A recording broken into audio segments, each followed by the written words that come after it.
Para começar? Are we on? I guess we're on. Hello, good afternoon. Thank you for being here and following us online. We're on YouTube, SEMIBREVE's YouTube. I start by saying that if anyone has a question to ask to any of the interveners in this conversation, please use YouTube and we'll ask those questions in the last 10 minutes of this roundtable. So my name is Isilda Sanches. With me I have in Portugal, right beside me, José Moura, who is involved with three record labels. Príncipe Discos, Holuzam and and in LA, I think in LA we have Mike Harding, who's the label, the boss of the label Touch. He's been doing that for 40 years, so he's quite experienced. And we also have Nkisi, who was the founder of the non-worldwide collective and is now involved with another project called Arkestra. So I guess you're here to talk about the editorial logic in post-pandemic times, and I think I should start to, by the most experienced person in this roundtable, Mike Harding. Hello, Mike. Hi, I can hardly hear you. Something's gone wrong with the connection. A very specific project. They can't hear me. Pandemic times. You made sure I was aware of two, how should I put it, two, I call it projects, you'll explain it better. Touch isolation and touch display are two different projects that you have in order to support the artists and support the Touch label.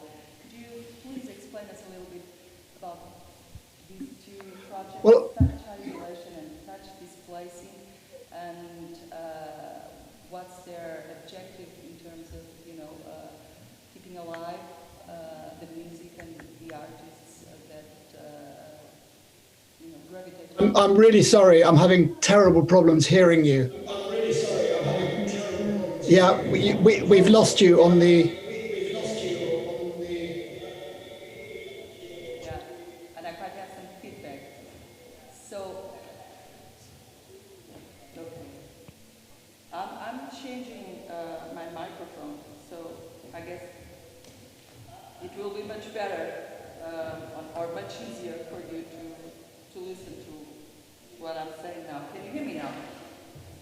Well, it's not coming through our line in. It's only hearing in the room. So we've lost the line in from you.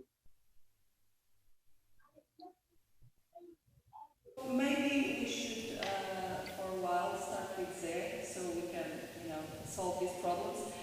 Okay. Zé, this was, I was saving you for last, but I'll start with you. You have three different record labels. One of them is as a quite big international Okay, now we've got you back. profile, which is Príncipe Discos, and you have another one that is starting to be known, Holuzam, and a third one which is very less known and very obscure, which is Martin Instantánea.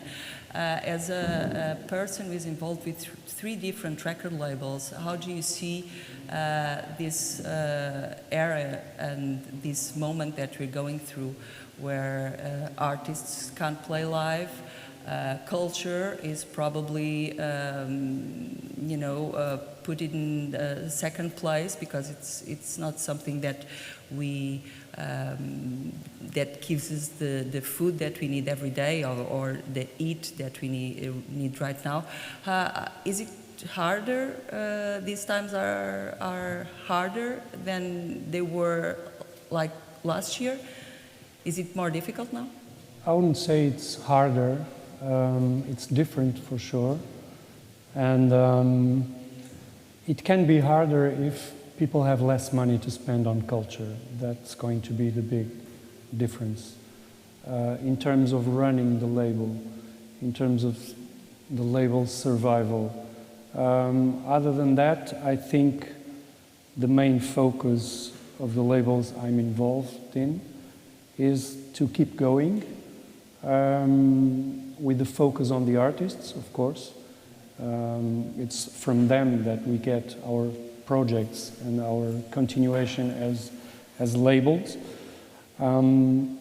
So the difference is maybe more concern with the artist's survival, which of course we always took care of in terms of sharing the earnings of each release. But the thing we did with Príncipe this year, for example, was something extra, which I don't think can become the norm, but as something extra, I think it has some expression, which was to ask our family of artists for unreleased music, and we put up a compilation, and all the money, with no exception, was distributed equally between all the 32 artists. Okay. But as I said, that is an extra. I don't see those kinds of ideas if this situation continues. I don't see those ideas becoming the norm. Otherwise, how will the label survive? Yeah, and maybe if that becomes the norm, where do you draw the limit between supporting the artist or, you know, releasing music? Of course, every label needs to earn some money in order to continue releasing music. Mm-hmm. At least each record ideally should pay for itself. I say record because we release physical formats. Mm-hmm. In both the main labels I'm involved, in the 3 labels I'm involved in. So ideally each record should pay for itself in the minimum, but more ideally still, that record should guarantee a little bit extra for another record. Mm-hmm. to be completed and released. Yeah. Of course, the difference between labels is maybe the way they distribute the earnings between label and artists. Our politics are 50-50, which we think is fair, because there's a lot of work involved in both parties, in the creation of music, in the thought given to creation, the time consuming, the time creation consumes. But there is also much work in releasing, in promoting, in choosing the right music, because I think that's one of the main jobs of a label. Mm-hmm. Otherwise, labels wouldn't be needed. Labels are filters. So what gets released on a label is mostly the vision of that label. Okay. And that's what makes a label important, I think, still these days. So with Príncipe, you made that compilation, Verão Dark Hope, and all, the earnings from the sales of the compilation were given to the artists. I think in equal parts. In equal parts. It's important to say that, of course, some tracks sell more than others. Okay. But it would be unfair to give more money to the artists who sell more. The basic idea was to distribute equally between all. And were all the artists okay with that? Yeah, sure. I Okay. think they even welcomed the idea. So, Mike, hopefully you can hear me now. Nkisi, Yes. we'll go to you in a moment, please. I was just trying to talk to Mike before, because he's the most experienced person in this roundtable. You've been with Touch for over 40 years, so you know a lot, and you've been there in different times and places to electronic music. Of course, these are special times. I was trying to know a bit more, or trying to get you to talk about the touch isolation and touch displacing projects you have. They are specific to these pandemic times, and as far as I understood, were designed to help the artists and bring some awareness in the audience about the independent record labels and the role they have, I should say, on society and culture?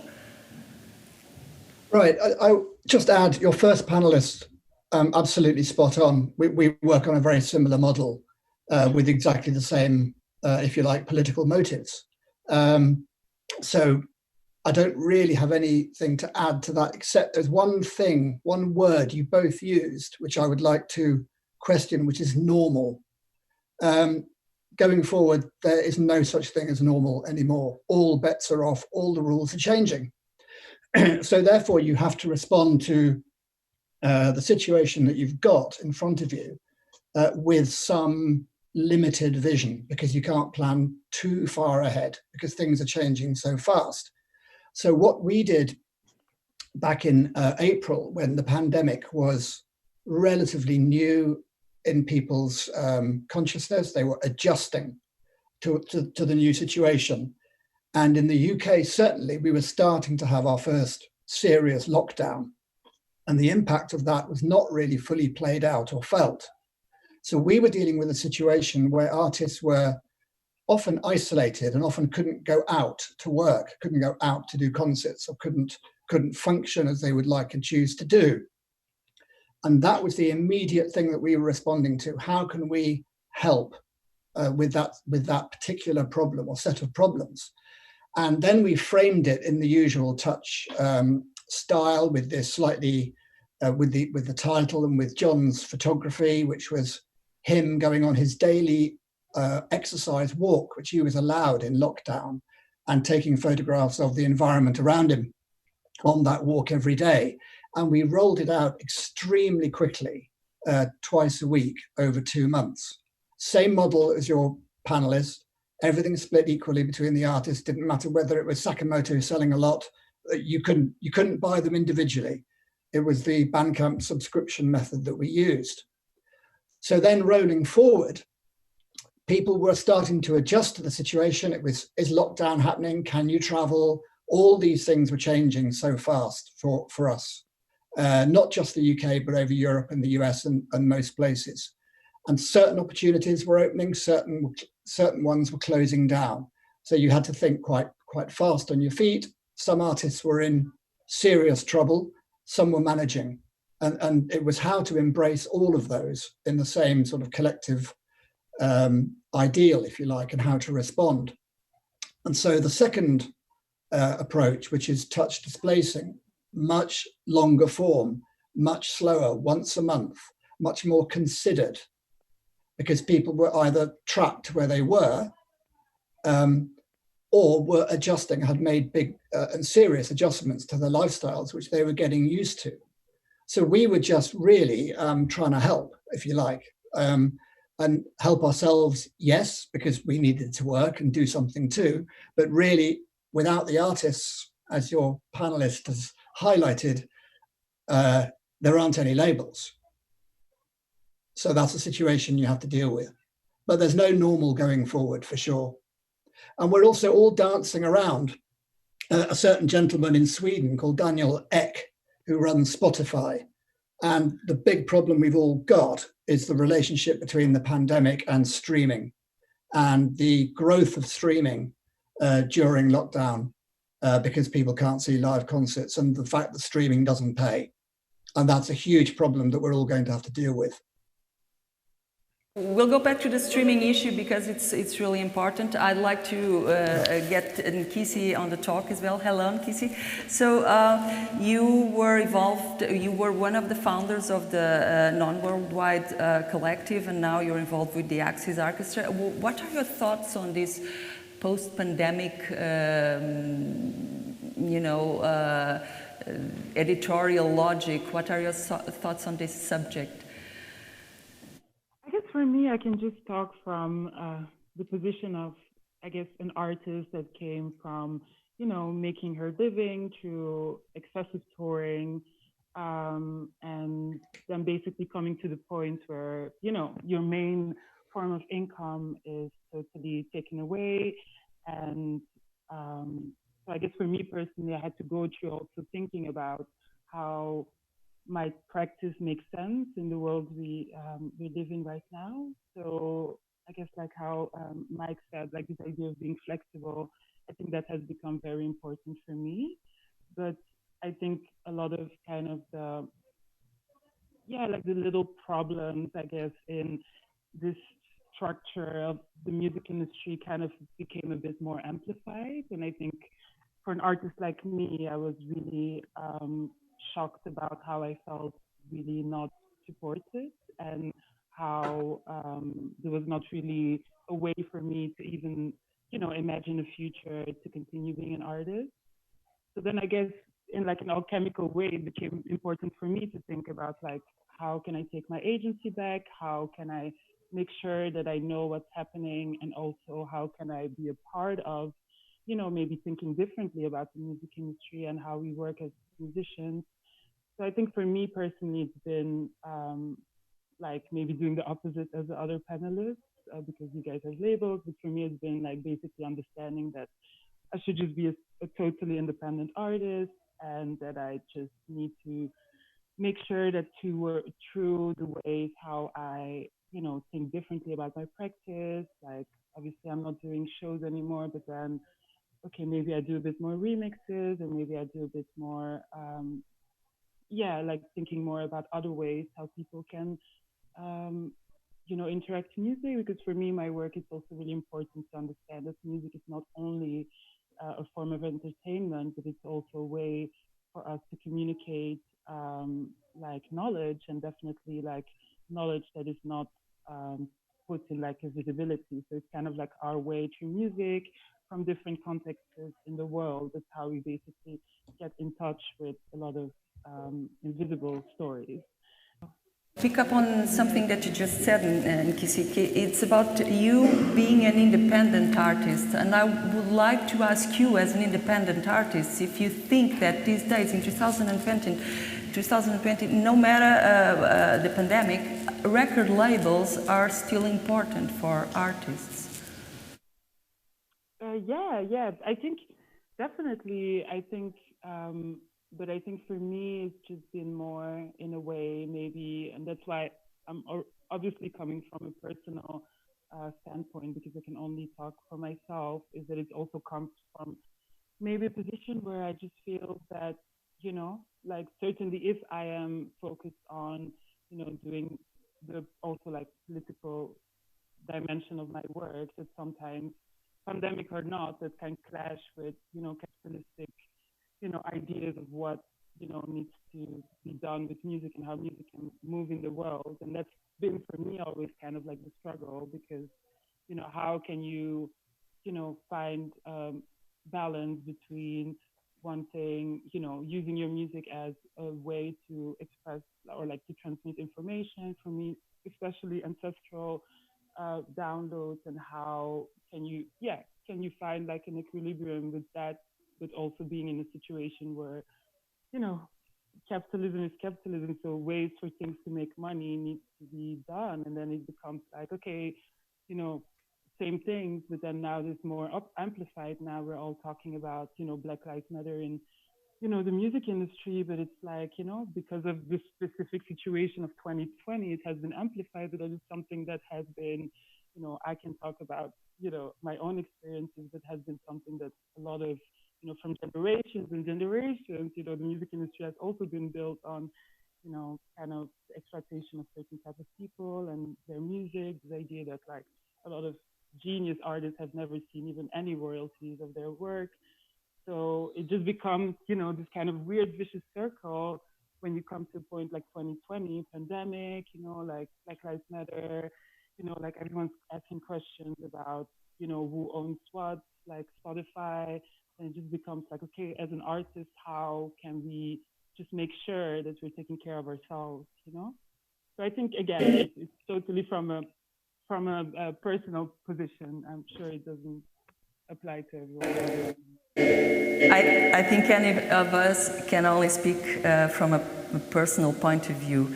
But I'd like to go back then to Spotify hot subject, because that's the topic that matters these days. People really turn to the streaming services, not only in music. It also happened with TV. I mean, Netflix and HBO just ruled the lockdowns. But Spotify, especially Spotify, because Bandcamp, I think it occupies a special place, but you will tell me if that is so. Spotify just became the medium that most people use to discover music, and they just pay their subscription when they pay it, because you can have Spotify for free, and they probably don't even ask questions about where the money goes, and if Spotify is, paying the artists that are being played by who's listening in a reasonable manner. So sometimes I ask myself if there's a need to make the public, the listeners, aware of the economics of releasing music. You're asking me? Okay, yes, but a couple of things about this.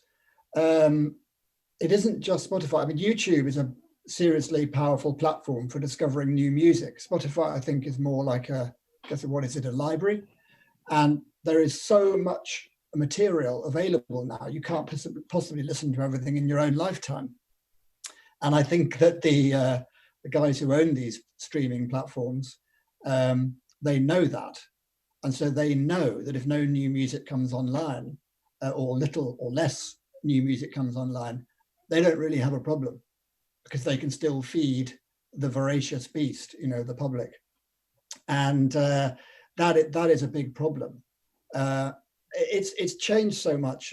When digital streaming started, way back with Napster and the rest, in those early days, most of the artists actually were saying, no, we don't want to have our work available in these formats. And then as time went on, they realized that if they didn't, they would get penalized in some way. But now it's shifting back, and artists are saying, no, I don't wish to be on these platforms. The quality is too poor, the pay's virtually non-existent. So it's changing back again, and Bandcamp are doing very well to fill this gap and this need for a higher quality, more stable service. And Bandcamp, don't forget, is not a streaming service. You can't stream on Bandcamp. You can have limited free number of plays, of course, but essentially the listener pays. They can pay what they want, or they can pay a fixed fee, and they support the industry, and they know they're supporting the industry. I don't believe anyone using Spotify knows they're supporting or thinks they're supporting the industry or the artists. Did you have a good experience with the days when Bandcamp just, gave away their fee to the artists, gave up on their fee? Was it good business-wise for Touch when that happened? Well, it happens monthly now. It's become kind of institutionalized, if you like, and this is becoming actually a problem, because at the beginning it was very focused. Here are certain causes or ideals we're aspiring to support, and we encourage labels and artists to do that. And they were occasional and quite specific, but now they've rolled them out monthly. So what's happening now is the artists and labels are now going, oh, well, let's release our album on that day. And it's like the tail is wagging the dog. And I'm slightly troubled by this. I do support Bandcamp very much. And I mean, we have a pro account, we support them, they support us. But I think they need to be slightly careful, because it has been increasingly obvious over the last 2 months, particularly, that receipts are decreasing. Now, that could be for a number of reasons, such as furlough ending in certain countries around about this time, people starting to realize they haven't got very much money to spend, or trying to save up for something for when they can next travel. So you have seen quite a serious reduction in receipts over the last couple of months, yes, but it's still very early days to draw any long-term conclusions about that. Zé, what are your thoughts on the Spotify Bandcamp issue? And yeah, I'll ask the question now. Was it for Príncipe and Holuzam, especially because Martin Instantânea is too small to be?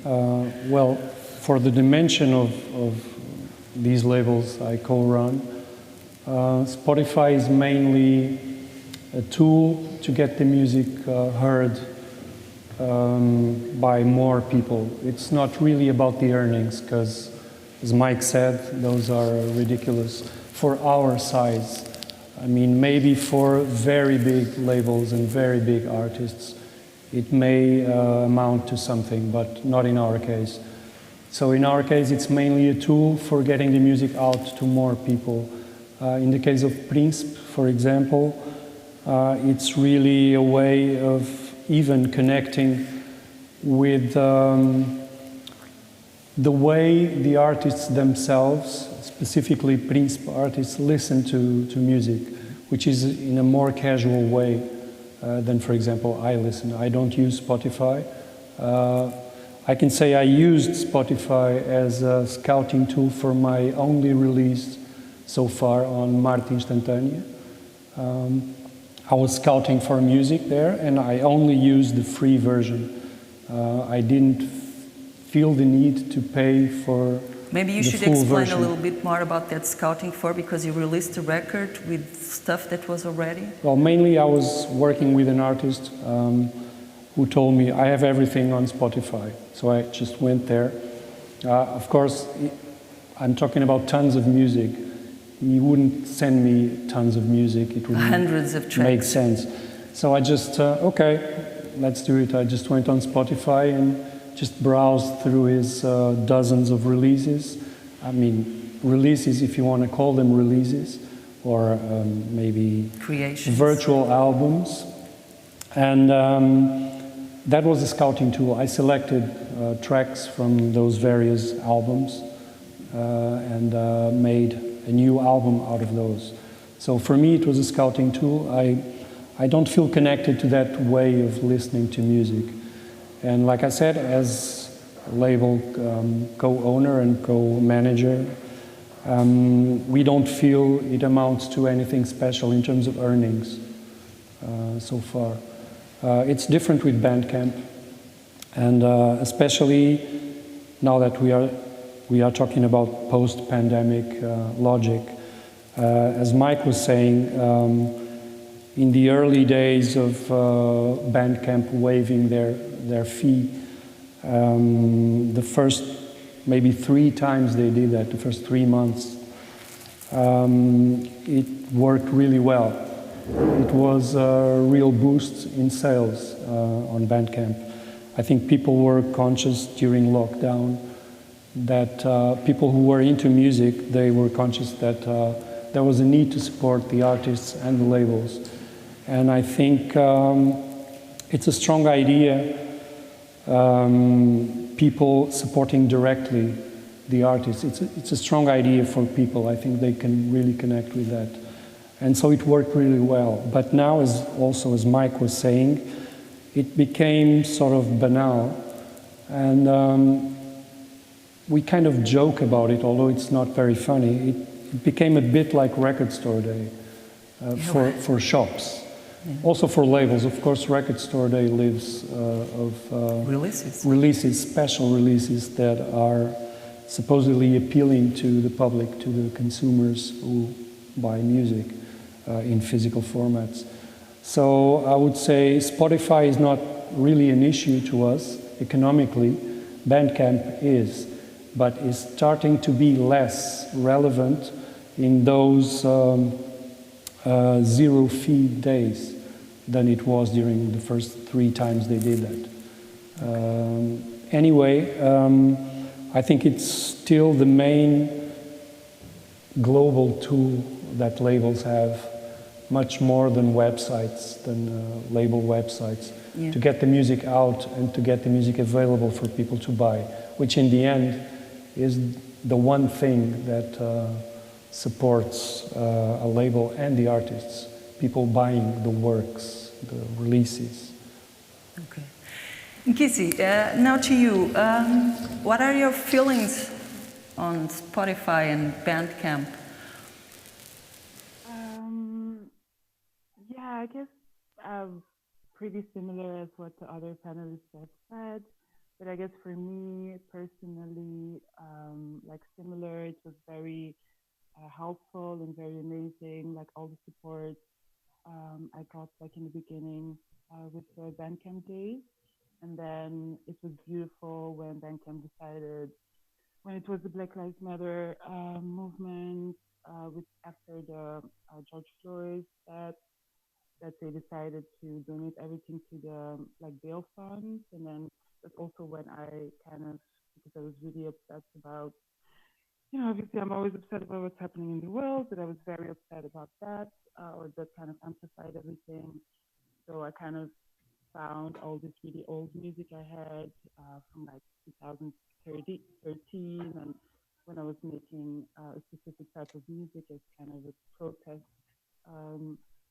sonic sorcery. So I kind of collected them all together, called it Black Spells, and released it. And I was so shocked because I remember I managed to, after 24 hours, donate $2,000 to the bail fund. And I think in that way, and that maybe I forgot to say earlier, but I think what has also been beautiful is to kind of reconnect with the listeners as a community, and that's been really important. That's where I feel I have my strength now, because if it wasn't true, whatever situation is happening and everything, I think I would have never really felt this direct like community I have with the people that follow my work and, you know, are always looking out for me to bring out new music.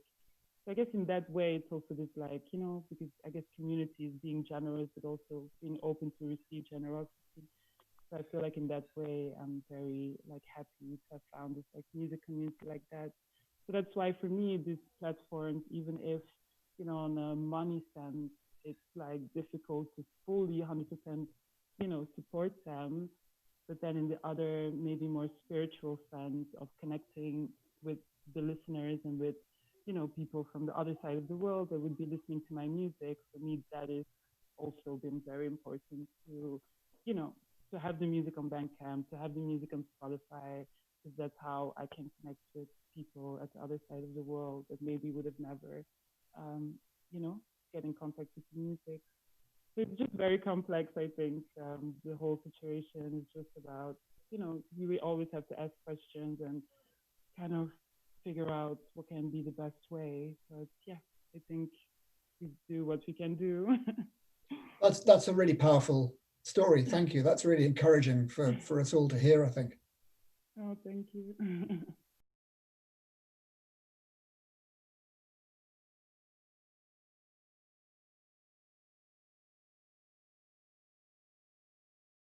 I captured the gist of the thing, sorry.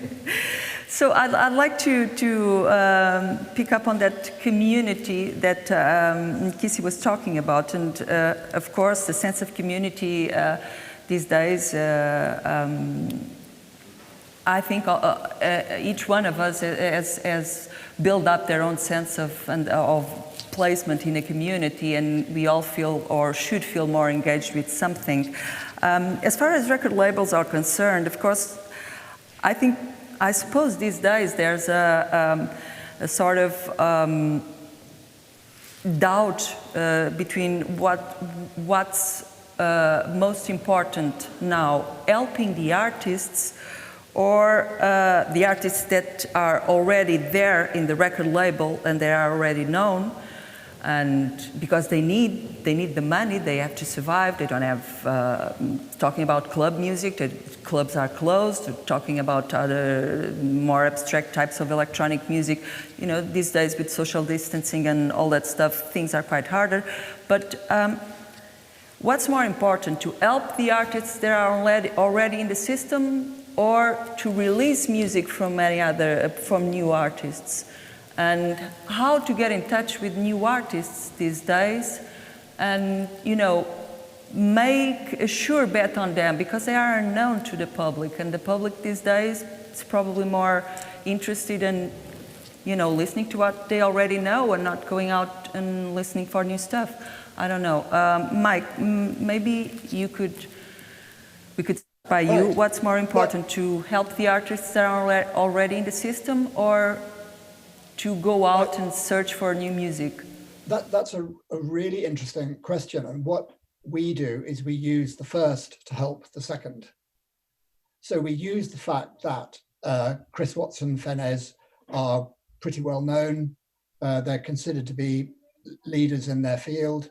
And the fact that we work with them very closely means that we can say to other artists, look, here's who we work with, maybe even get them to collaborate, but certainly say, or apply the same relationship that we have with them to new artists, and to realize that it's all a process, and that you encourage people whenever you possibly can in as many different ways as possible.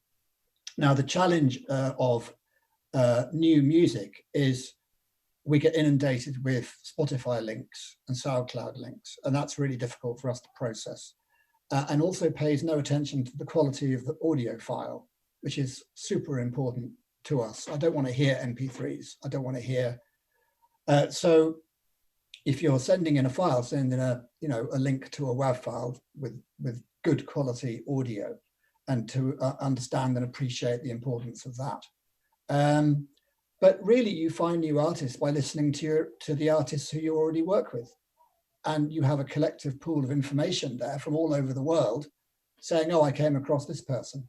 Check them out, they're great. And you respond to that because you know and trust already the person that you're working with, because you've developed a relationship with them over a long period of time. So I think the two feed each other as well, which is very important. So it's a symbiotic process for us. What about you? What's more important to support? You have Príncipe has dozens of artists these days. I think very organic. With Príncipe, when we did this compilation last July, I think we released it last July, where all the earnings went to the artists. Our main concern was first to include all the already released artists in the label, but also the ones we were scouting, we were listening, and we were considering to release. So we had both concerns with the classic names on the label and new names, new and upcoming names. Of course, everything is limited. It happened that in the end we had 32 tracks. You could easily release 60 or 100 tracks if you wanted. But as I think Mike was saying, we or Nkisi maybe, we responded to the times. We reacted very quickly, and that was what we were able to accomplish in a little more than 1 week. Getting artwork done, contacting all the artists and making sure they were okay with the idea, selecting the music, putting a track list together that made any sense, promoting the compilation, everything in a little more than 1 week. I remember feeling very proud, and I'm still very proud of that accomplishment. For Holuzam, for example, we are also looking in both directions. Also in terms of chronology, we look to the past and we try to pick up music that was already released. And we look to the future, and more specifically to the present, and we look around and see which music excites us, who is making that music, and what can we do about it? Are we able to release it? Do we have money? Can we do it now? Should we wait for next year?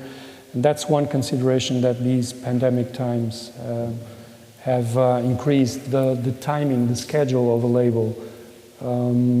Have you postponed anything? We did one thing with Holuzam because we couldn't we couldn't guarantee that our schedule could be maintained. We put together a compilation with tracks from the releases we already closed and were scheduled to happen during the rest of the year and even into 2021 as a sort of teaser so that people could see we were not paralyzed and we had work to do, and we wanted to show some strength and some resolution that we are in this for the music. We want to continue. We have the means to continue. I mean, financially, that's another matter, but I mean the psychological means and the will to continue, and the material, great music, that we wanted to show. And that was our first maneuver in these pandemic times, to show that, look, if things stop altogether, these releases won't happen. These people will not have exposure. This great music will be left unheard, maybe, or maybe not because of the online platforms. But I think it's, returning to the beginning of my answer, I think it's very organic. We don't specifically look for new artists, and we don't specifically make a point of pressuring classic artists to release more. Mm-hmm. With Prince, we have DJ Marfox, maybe the biggest name on the label. He doesn't release anything since 2014. That's 6 years. We respect his pace. Sometimes we tell him that it could be good if you release some more music that you believe in. In terms of a career, so there's that concern as well, especially now. But people have their own pace, and if they don't feel they have music to show, we should respect that. Mm-hmm. There are no contracts, and we function as a cooperative. So everything is really very organic. There are no real plans, written down plans, you know. Okay. And what about the formats, if anyone sends you an MP3? I'm asking this because, of course... I don't mind listening to MP3s. Yeah, probably most of your... My first approach can be with an MP3, no problem. But if you hear something of value there, then I want to listen with more quality, of course. Of course, I think this is a question that could be interesting for Nkisi as well, about the sound quality and sound formats, and you being used to work with underground musicians that probably don't have, you know, professional studios or that much machinery to have this outstanding sound on what they're doing. Yeah, I don't know. But maybe I'm very radical in this way. But I just feel, for me, quality is not, you know, it's not about MP3 or no. The quality is the energy that has been able to be gathered in those 2 minutes. So I actually personally have like a little bit like really love finding this like music from, you know, this person maybe that just posted like a track on YouTube and it's only has 10 views, but then, you know, it can just be for me like the most beautiful piece of work ever. But then at the same time, I can also enjoy, you know, listening to an amazing HD version. I just personally feel that like, and that's one of my missions I feel in music, that I want to step away of the categorizations and the categorizations of whatever high music is and low music. I think it's like, I think I've chosen music as a medium, and I think the beauty of music, and that's also why I would even say like all musicians or everyone that just starts out, make music now, because we need that information. We need to know how individuals are processing the state of the world right now. And I'm excited to know all the music that is being made right now, that has been made since the beginning of the pandemic, and that's also going to be made after. So for me, I am not really fussy about quality of sound or something. I'm more interested in, yeah, really looking at all these like bits of energy, because music is really like musicians are magicians because they basically create something energetically out of nothing. So I think that's a much more interesting way to look at. I mean, that is absolutely right. But I think we are talking about probably a very different type of sound and music for in our worlds. But so yes, I'm not. I think I mean, you're right for your approach. Our approach. Definitely. Yeah. I need to see the artist to understand this process of what's going on, especially if you're using field recordings, particularly where it's absolutely, you just lose so much of the information and the essence of a piece if you use compression on it in the wrong way. Definitely. And you have to understand that process. But yeah. I totally also understand that process. I think maybe I'm not being understood here. I think because I'm a musician myself, I'm more talking about, the more like spiritual side of maybe the music. But obviously I do understand myself. I am I see myself also as a sound designer. I put a lot of time to like find like the quality of sound, or definitely thinking about psychoacoustics, thinking about, the bass sound that's going to make the floor move or that's going to make the table move. Those are really things that I really look for. But that's what I mean. I mean, like sometimes that energy of actually excellence, maybe in a compressed sound, can still pass through. And I've been shocked.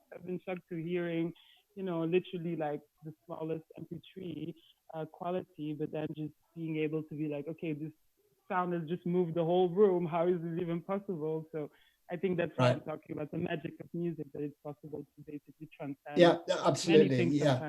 Yeah, absolutely. I just think it's not necessarily the right way to approach a label by just sending in tons of streaming links, which are very difficult to process in terms of time when you're a small independent label and you just don't have the resources, or we don't have an A&R department, like an old-fashioned label has, so it's about that as well. But sure. Yeah, totally. Yeah. This question is for the three of you, and it has to do with the. Actually, I guess all the roundtables that we had here, especially with the one we had yesterday, Jessica Eckelman was talking about, the possible rise of ambient music or the rise of healing music. And when I was listening to her saying that, I was asking myself if music is going to change because of the pandemic, and if in any way you feel that. Of course, for Touch, you've always been in touch with the more ambient side, and that probably it's not a novelty, but it can be a novelty for club music, for instance, or for producers that make club music. So I'd like to hear your thoughts on that, on the possibility of the musical landscape changing because of people not being able to go out and have fun, for instance, or to express physically their enthusiasm for music, because these days we're not allowed to shout, scream, or laugh in the vicinity of anyone, so it makes it harder for live shows and clubs. Mike, can you? I've heard a couple of people I work with very closely say that the pandemic period sonically has been an absolute benefit to their work, because you have things like fewer aircraft flying overhead and basic, things that they can actually capitalize on. Just if there's at the early stage of the lockdown in the UK, there was far less traffic around, so you had much cleaner air, which was a huge benefit, which a lot of people noticed.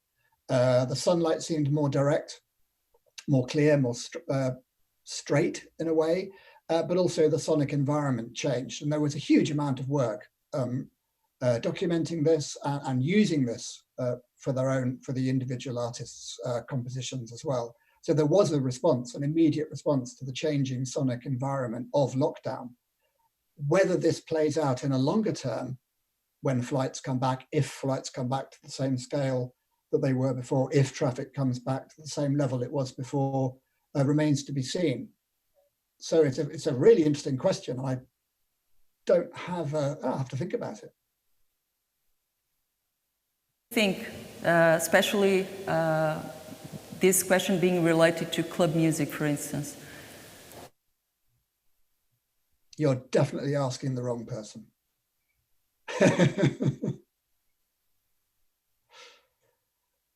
I don't have any... Because you have a label that really is rhythm-based. Príncipe is mainly a rhythm-based record label. Holuzam isn't, even though you have some releases that are club-oriented. Holuzam doesn't really have an aesthetic line. I mean, it's just our tastes. Like I said, we work as a cooperative. So in a very organic way, again, we try to agree on which music to release. It so happens that in the past months, our fifth release became the most quickly popular record we did. It was by a Venezuelan living in Barcelona, Alexander Molero. Unknown until now in the world of music making. And it's an ambient record if you need to categorize it. He's a Venezuelan living outside of Venezuela, and he wanted to see how someone outside would view his or her own country. And he took inspiration from a book written by a German traveling to Venezuela in the 19th century or early 20th century, I think. And so he made the music with that fake distance from his own country. And for all purposes, it's an ambient record. And we did no more and no less promotion than we do for other records. And this one hit a chord somehow out there. And it entered a few Spotify playlists without us doing anything about it.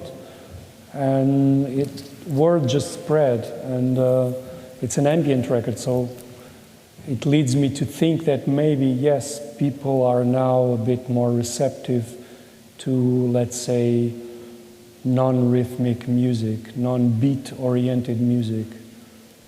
Okay. It may be a phase, I don't know, but this is a fact. This record was very, very popular. Okay, so now we have 10 minutes left. I'd like to know if anyone here has any questions. I think there are some questions online, but I don't know if anyone here wants to ask something. I have a question online, and it's João Melo. He asks, can this post-pandemic be the final step that will make us embrace totally the digital domain without disregarding the physical approach of the music? Digital domain equals digital sales, physical approach equals live concerts and physical releases on the labels. Any thoughts on that? Mike? The digital domain isn't a substitute for the physical domain. I mean, they should be able to work together quite happily. And there's just a lot of adjusting going on at the moment. Sometimes concerts, they're being broadcast now instead of having live attendees. But, hopefully the live will come back properly, because without it, it's a shadow of what it used to be, I think. But there's room for both, for sure. But just adjustments are being made, and people are adapting to whatever resources they've got. It's a tough time for venues, and that's a big problem for all of us. Yes, yeah. For live musicians as well. Nkisi, you want to say anything about this digital domain versus physical? I guess, I will go back to what I said before. As a musician, I don't really have, my only thing I can do is just be flexible and respond to, as long as I will decide to be a musician, that's kind of the sacrifice you take with it. It's very, like Mike said earlier, I'm very worried about my friends who have, venues and what's going to happen to that. I was lucky to be able to do one show during the COVID restrictions.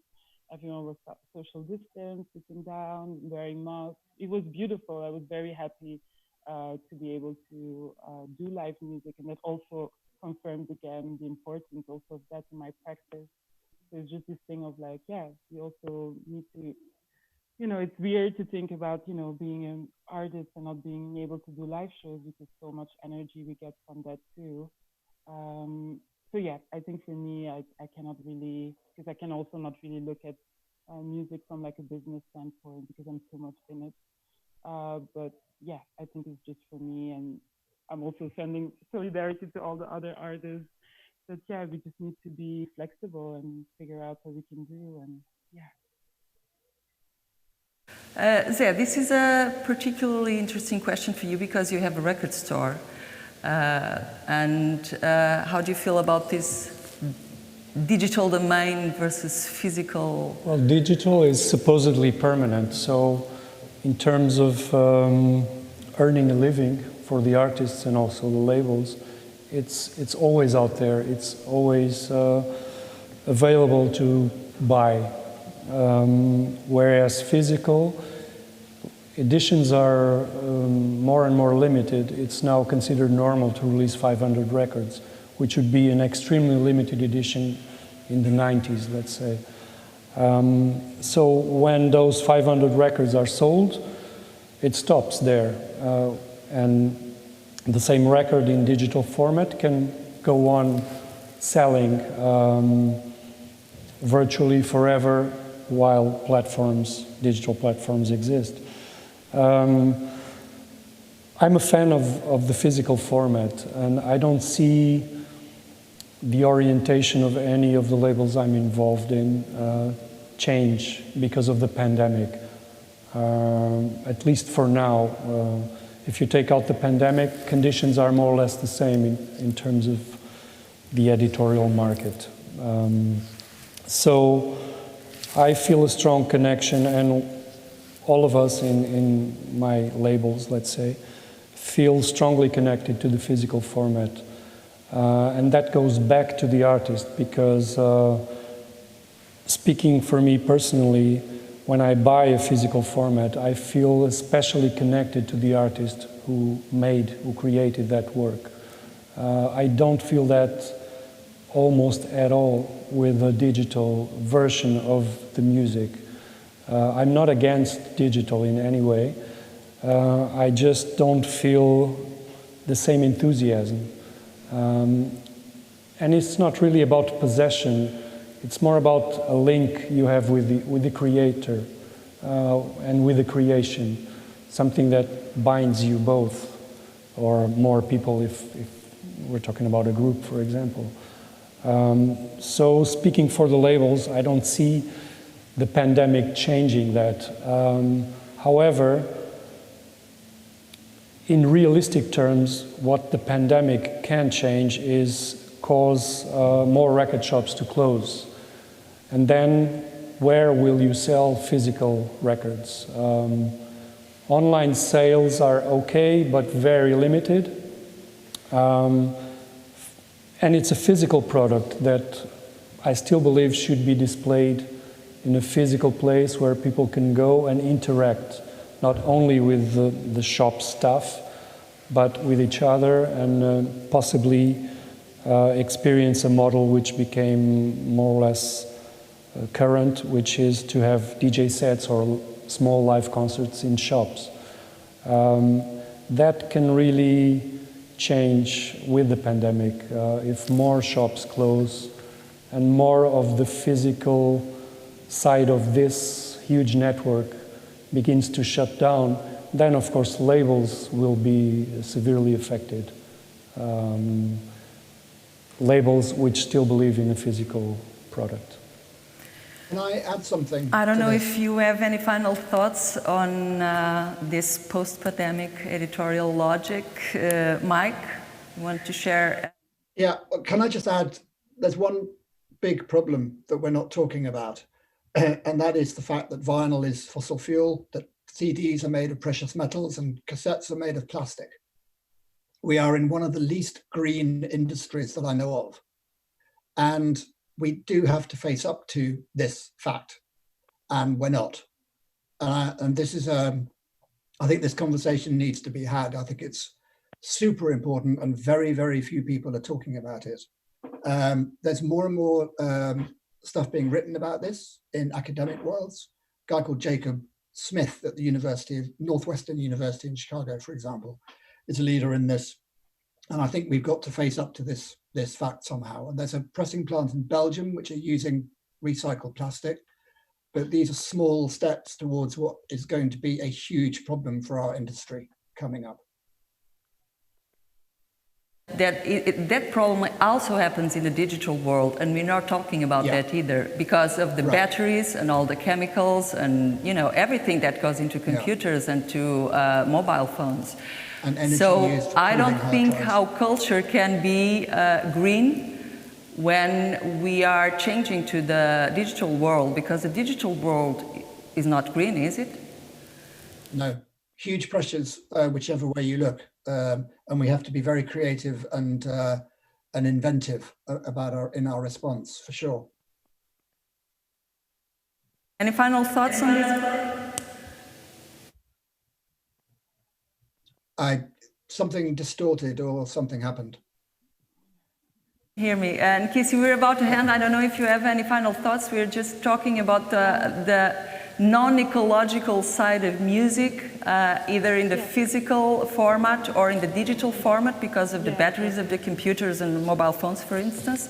Do you have any thoughts on that, or do you want to add anything else to this roundtable that is missing and you find important? Yes, I feel similar. It's very difficult also to think about, releasing records. Obviously, I also love having records, similar also the relationship with physical records. But totally, it's very, like, all these questions are very, very necessary to talk about.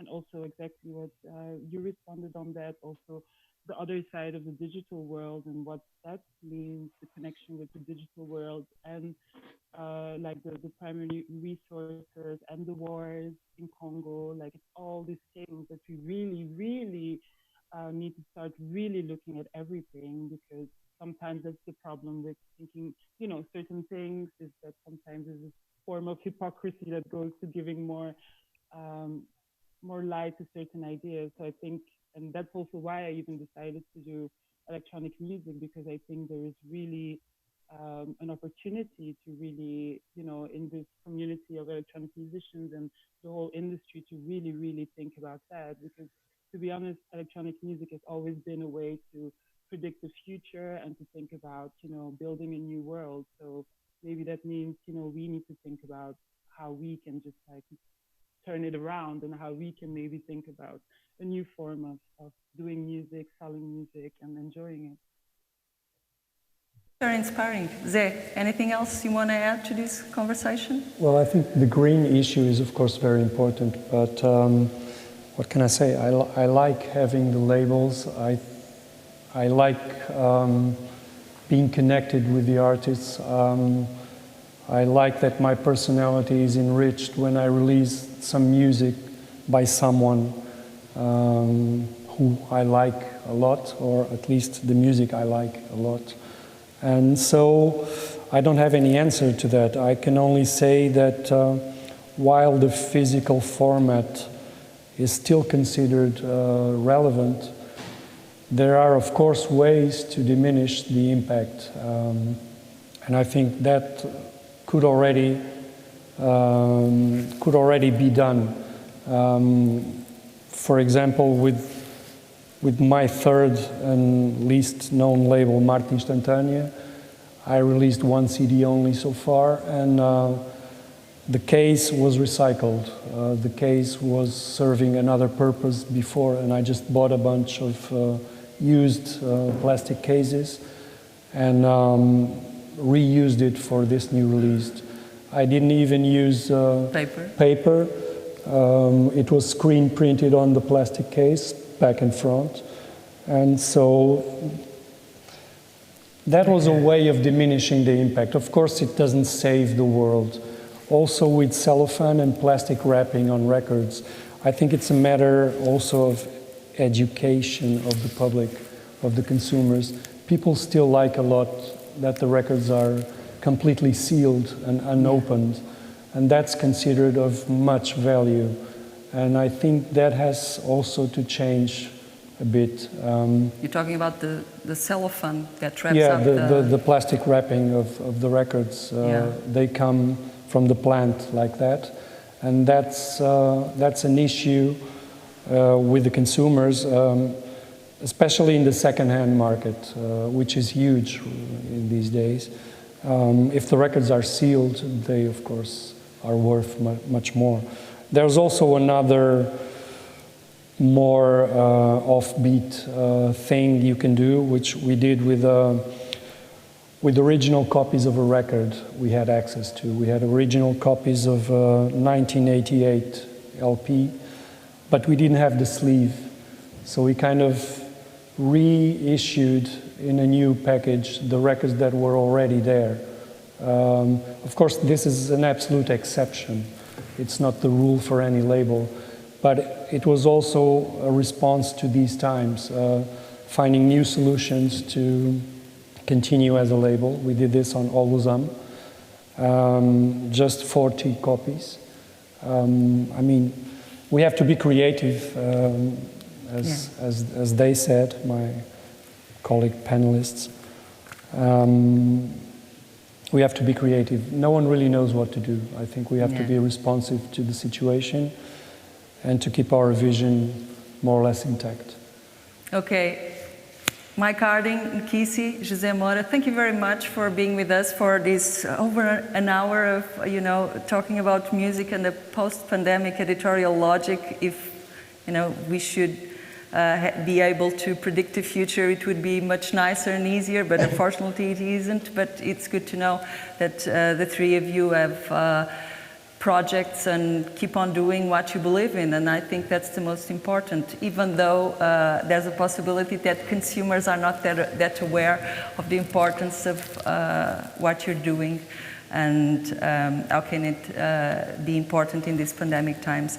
So thank you very much. It was a pleasure to speak to you, and thank you very much for being here with us, and this was our last roundtable. It was an honor for me to end the SEMIBREVE roundtables, and yeah, thank you.